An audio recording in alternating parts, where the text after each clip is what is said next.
Meron tayong bagong product, sumandapa, sapin-sapin, kasaba,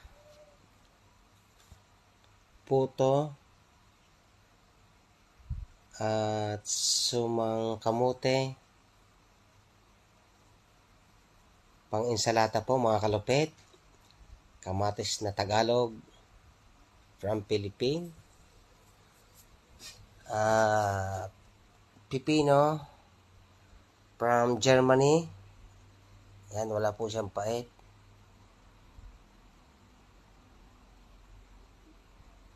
At meron tayong balot-balot na maning nilaga.